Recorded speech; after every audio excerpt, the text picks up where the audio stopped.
Shalom, shalom, queridos. Márcia Schoff Maluf aqui, Ministério Casa da Glória. Sejam muito bem-vindos ao nosso seminário Sinais do Apocalipse.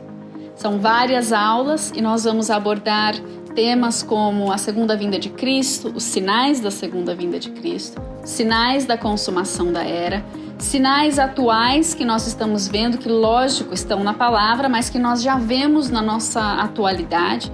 Estudaremos também escatologias extrabíblicas ou apócrifas, como por exemplo a escatologia islâmica e a escatologia rabínica. Coisas importantes para nós sabermos e nos prepararmos como noiva de Cristo para a sua vinda. E aí, estão preparados? Vamos lá? Não se esqueça de se inscrever.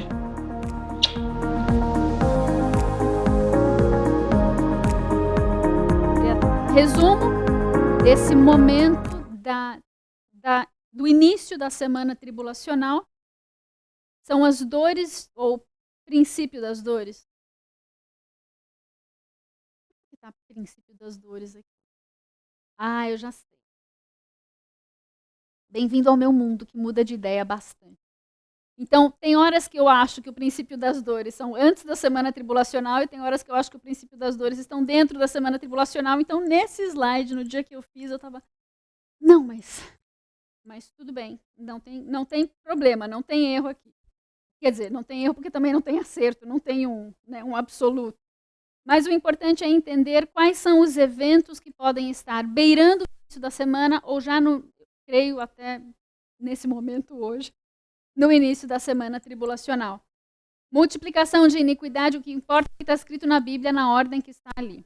Multiplicação da iniquidade, o amor vai se esfriar, isso vai gerar ódio, traição, perseguição e martírio. Veja que tudo está baseado no amor ou na falta do amor. A iniquidade é a falta do amor perfeito que gera a justiça perfeita no sangue de Jesus derramado na cruz para nos justificar. O amor é o que remove, que limpa a iniquidade. Sem o amor de Cristo, a iniquidade vai aumentar. Há mais falsos profetas que lançarão mais pedras de tropeço, escândalo, apostasia, mas, graças a Deus, o evangelho será pregado a todas as nações. E quem perseverar até o fim, dentro da perseguição e do martírio, será salvo.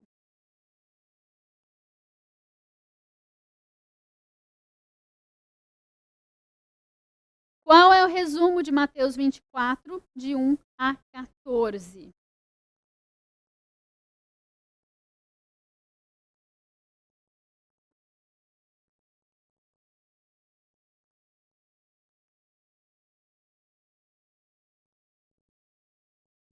Os sinais são ou princípio de dores ou dores de parto. Os sinais são para o quê?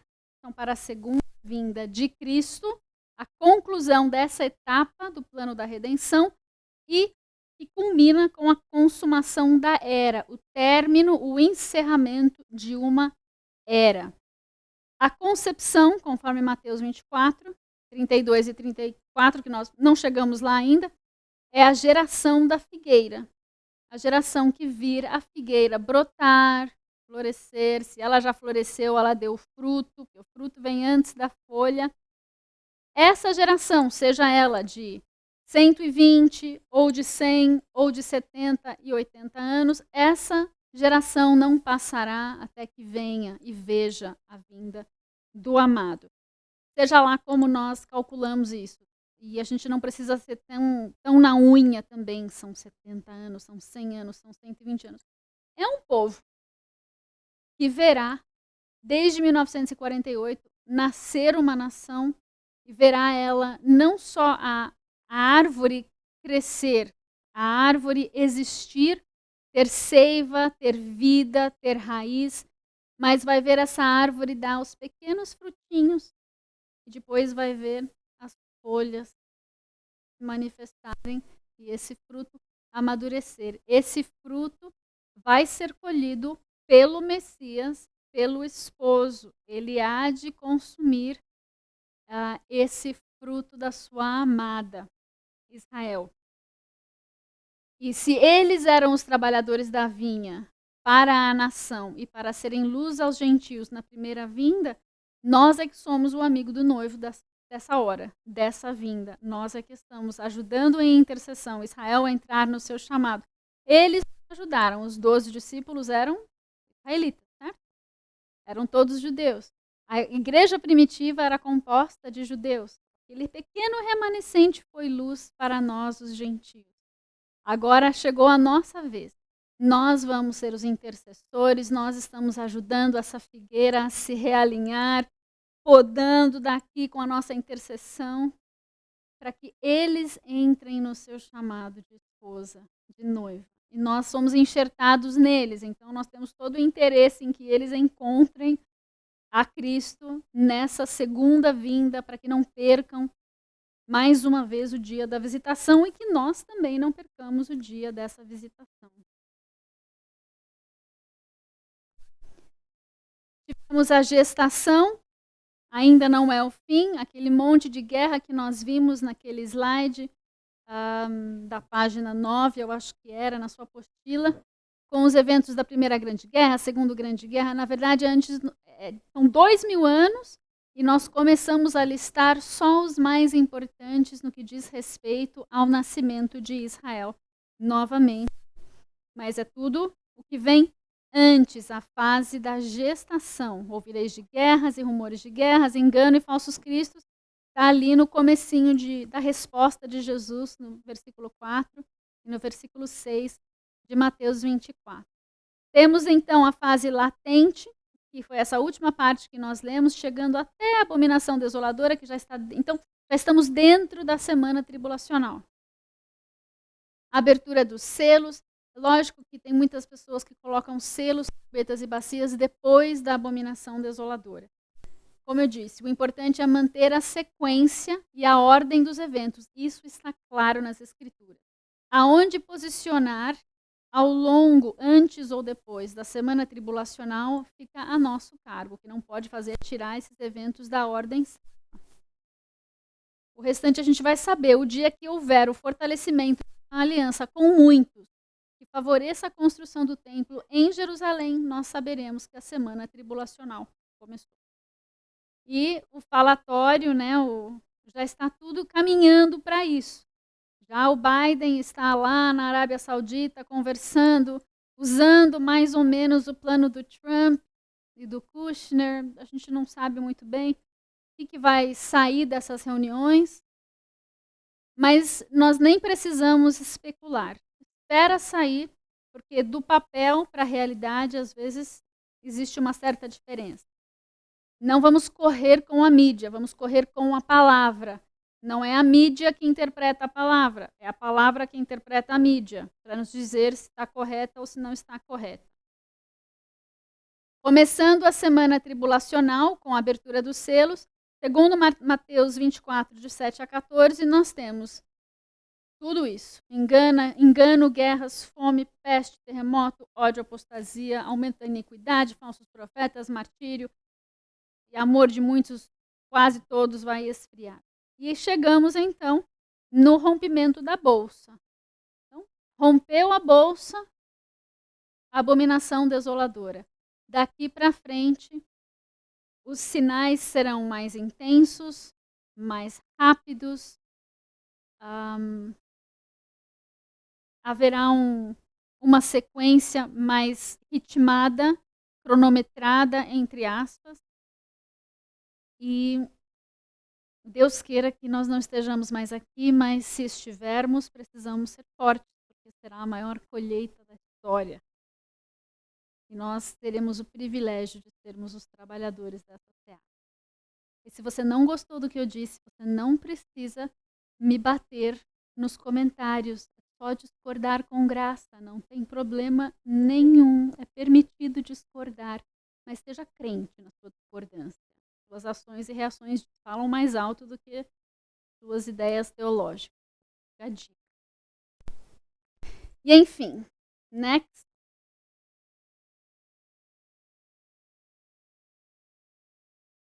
Fiz um resuminho para nós, num paralelo do que acontece em Mateus 24 e o que acontece no Apocalipse. Mas como a gente só leu nem metade de Mateus 24, essa tabela vai ficar cheia de buraco e a gente só vai completá-la semana que vem, ou na outra, daqui a 15 dias.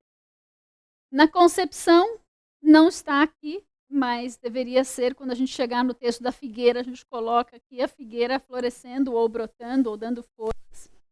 Mas nós vimos uma parte da gestação no antes do fim, que são os últimos 2000 anos, com esse preparo do cenário para Israel, Jerusalém, templo, né, que nós vemos nos últimos 120 anos, mais ou menos, um pouco mais pontual. Vimos as primeiras e segundas grandes guerras, mas não é o fim ainda. Isso é necessário acontecer primeiro. Fase latente, as falsas dores, o princípio das dores, versículos 7 a 14. Nação contra nação, reino contra reino, o paralelo dos 4 primeiros selos, fome, peste, terremoto, tsunami, martírio, ódio. Não está tsunami na Bíblia, tá, gente? Eu coloquei, mas se tiver um terremoto no meio do mar, vai acontecer um tsunami, vai ser uma coisa escabrosa. Tipo, sinais, vai ser um desses. Martírio, ódio, iniquidade, apostasia, evangelho vai ser pregado, haverá perseguição. E tudo isso nós temos descrito na nossa Conexão Apocalipse, capítulo 6, capítulo 7, os 144 mil são selados de Israel.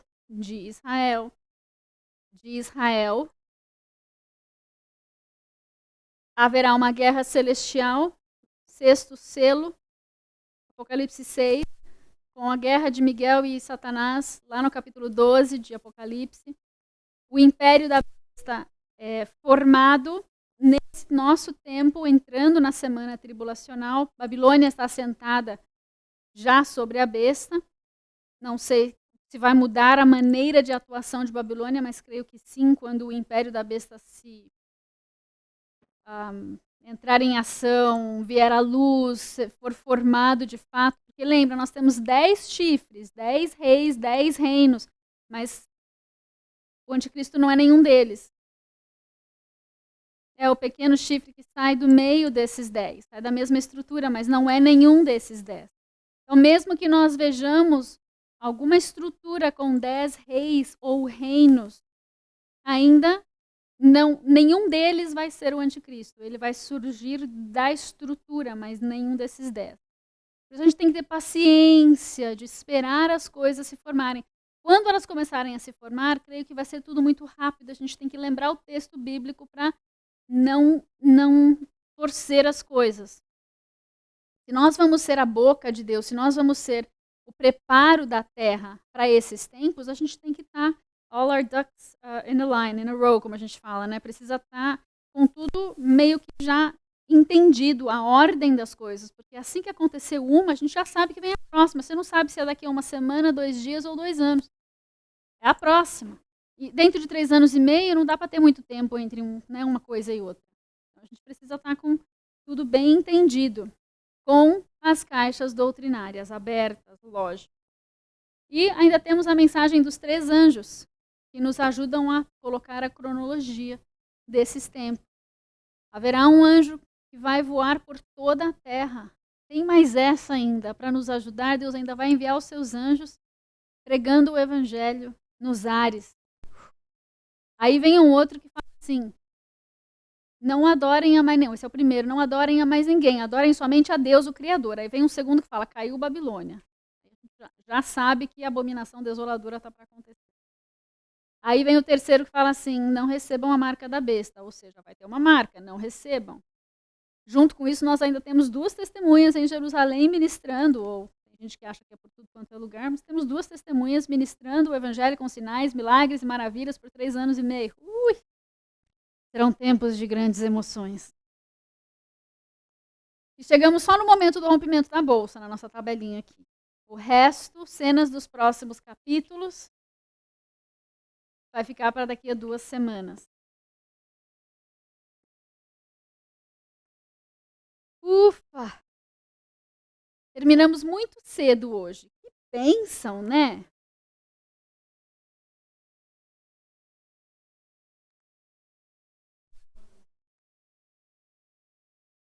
Ah, não precisa servir nada agora, não, pode ficar aqui, a gente tem tempo. Ninguém está com fome ainda. Ah, a ceia, sim, a ceia precisa preparar.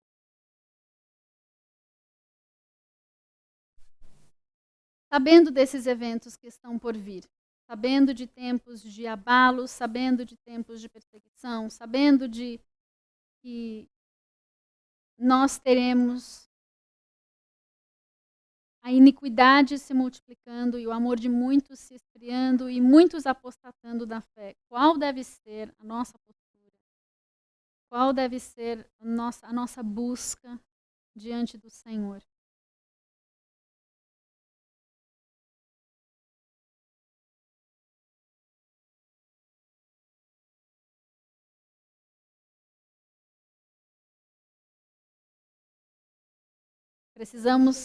Precisamos atualizar os nossos espelhos. Precisamos aprender a adorar, de fato, porque será na adoração que o Senhor vai nos dar essa força, essa autoridade que nós vamos precisar para as guerras dos últimos dias. É daí que ele nos mostra onde está a nossa soberba, nosso orgulho, para que nós sejamos curados e libertos. É nesse momento de adoração. Lembre-se do ciclo da adoração. Quando nós chegamos a Cristo, ele se revela a nós.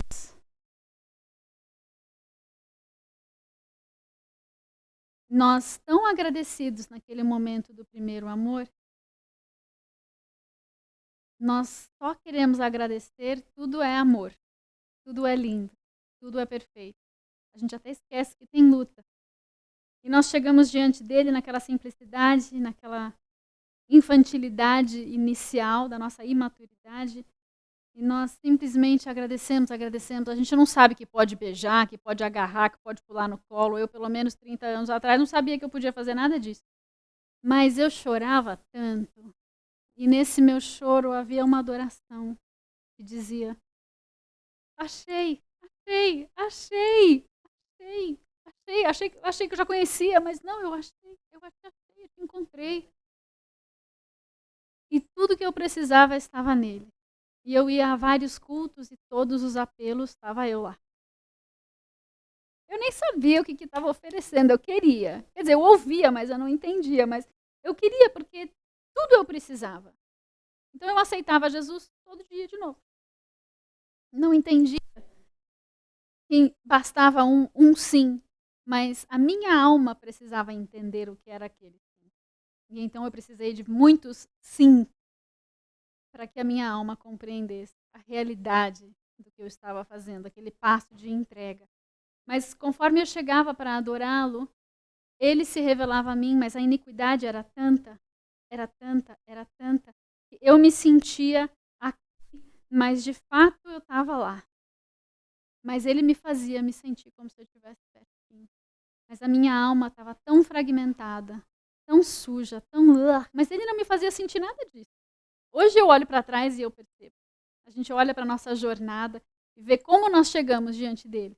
Como chegamos sujos, imundos, impuros, fedendo, rasgados, né? Fragmentados, com a alma toda rasgada. Mas ele nos fazia sentir como se nós já estivéssemos no colo do Pai. E numa dimensão estávamos. Mas o que é o ciclo da adoração? Quando nós adoramos, quando nós dizemos: Papai, Tu és meu tudo. O Senhor é o meu papai. Quando a gente chega diante dele, ele se manifesta a nós. É na adoração, olhando para ele. Porque a gente está olhando o quê? A glória de Deus está na face de quem? De Jesus. Como é que eu quero conhecer a palavra, que é o conhecimento da glória de Deus, sem olhar na face de Jesus? Eu olho na face de Jesus e ele se revela a mim. Mas isso que ele me revelou, seu amor, sua paz, sua alegria, tudo que é da identidade de Deus, tudo que é da sua pessoa, das suas obras, da sua missão, do seu ministério, tudo que Deus mostra dele reflete em mim. Então, no momento em que ele me mostrou, vamos dizer, algo do seu amor perfeito, o que reflete em mim, ai, que amor imperfeito. é que eu posso ser tão amada quando o meu amor é tão imperfeito? Então aquilo que ele revela dele, revela algo em mim que não chegou lá ainda, mas que é a minha herança. E o Espírito Santo traz um constranger. Ai, Deus, eu não sei amar como o Senhor ama. E de fato, aí você vai lembrando, eu fiz isso, falei aquilo outro, obrigada com não sei quem. Começa a lavagem de roupa suja. A adoração tem lavar roupa suja. Porque quando ele se revela, e nos revela, o Espírito Santo já gera o arrependimento para a salvação. Uma pequenina tristeza que vai logo gerar uma alegria de novo, porque quando eu descubro que eu posso confessar qualquer coisa, que ele não fica abalado no seu amor por mim, ele não me olha torto, ele não acha que eu sou um lixo, ele me ama igual, até mais, porque eu estou diminuindo a minha distância, a minha separação dele. Então eu correspondo e eu me alegro de novo. Você está aqui ainda, depois que eu falei tudo isso. Tipo, como se ele não soubesse. Mas é importante a gente saber que a gente pode dizer para ele todos os nossos podres. Porque a nossa pessoa, ser humano, não entende isso desde o início. E então, depois de confessar os meus pecados, eu volto a adorar e eu agradeço. E aí eu chego no momento de revelação de novo e ele se revela a mim. O que me revela de novo. Eu comecei aqui atrás, tá? Mas aqui, quando eu vejo, tá faltando. Ai, que bom, olha, eu tenho isso aqui, tá legal, tá meio que igual. Ixi, mas isso não alcançou ainda. Ai, Deus. E o Espírito Santo gera uma tristeza que é um arrependimento genuíno. E você trata na hora, confessa e volta a adorar em gratidão porque você foi perdoado, lavado, limpo, justificado, santificado. E aí, lógico, você faz o quê? Você vai adorar de novo, porque tem um lugar mais melhor de bom, tem um lugar mais glorioso, mais seguro para você ser tratado, limpo, purificado, para você trocar de roupa, para ter exposta a sua nudez. Não tem lugar mais seguro do que nos braços do amado. E esse é o ciclo da adoração. Você adora, ele se revela a ti. O que nos revela. O que gera um constrangimento, nós nos arrependemos, confessamos, adoramos de novo. Ele se revela. O que nos revela. Vem o tratamento, vem a gratidão, vem o quebrantamento. Eu adoro de novo. Ele se revela. O que me revela. Eu mergulho de novo. Ele se revela, me revela. E de novo, até que seja restaurada a minha imagem e semelhança dele. No meu caráter, na minha identidade, no meu chamado,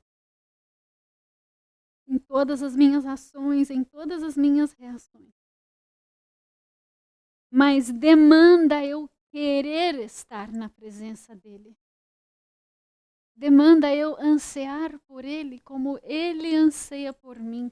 Demanda eu corresponder com o Espírito Santo quando ele me chamar. Eu me lembro uma época que eu estava trabalhando na tradução de um livro. Aquele livro do pai ou avô do Roland Baker, esposo da Heidi Baker. A primeira tradução dele aqui no Brasil foi eu que fiz. Além do Véu. E eu me lembro que eu trabalhava na época a gente ia em todos os seminários Casa de Davi, eu deixava tocando CD, e eu ia trabalhando, traduzindo, de repente o Espírito Santo me chamava, mas ele falava, é para mim isso daí, vai melhorar, vai acelerar se você tiver esse tempinho. Eu não conseguia resistir, era tão bom. E eu ia adorar, e ele sempre tinha algo para me mostrar, e eu falava, mas Deus não acaba nunca esse tratamento, mas não pense que era tudo tratamento, não era tudo tratamento. Teve mais momentos de colo do pai, de dançar nos braços do noivo. Você lembra quando a gente ia nos seminários e eu escutava alguém passava aí? Essa já foi. Já estava lá nos braços de Jesus, que delícia. Sentindo o seu perfume, ouvindo o sussurro dele nos meus ouvidos. Não tem preço. E essa é a sua herança. Fizemos muito isso juntos. É a sua herança. É a sua herança. É a sua herança. Essa intimidade. Mas precisa querer e se dispor. 2 minutinhos, 3, 4, daqui a pouco é meia hora, daqui a pouquinho você já está desmaiado no chão, nem sabe quanto tempo passou, mas não se preocupe com a sua agenda. Você não entregou para ele a sua agenda? Você entregou para ele, ele te garante na entrada, na saída, no início, no fim, no trabalho. É um lugar maravilhoso para você deixar Deus forjar você. E deixa eu falar uma coisa que eu não sei se é possível você estar trabalhando na sua empresa e estar na sala do trono ao mesmo tempo. É possível. Eu sei que é possível. Já testei. É possível estar em lugares bem barulhentos e ainda estar nos braços do papai. É possível. E não se esqueça que Deus envia os seus anjos para estar contigo. Mas se nós não praticarmos isso aqui agora, nesse berço esplêndido, maravilhoso desses dias de tranquilidade, como é que a gente vai praticar isso quando o mundo estiver caindo ao seu redor? Não é melhor começar já? E não adianta fazer cara de santo e dizer, já faço isso todo dia, que Deus sabe. Não é, eu não preciso saber nada. Seu papo é com Ele, é para o seu bem, não para o meu. Ele não precisa de você, Ele quer, Ele deseja você.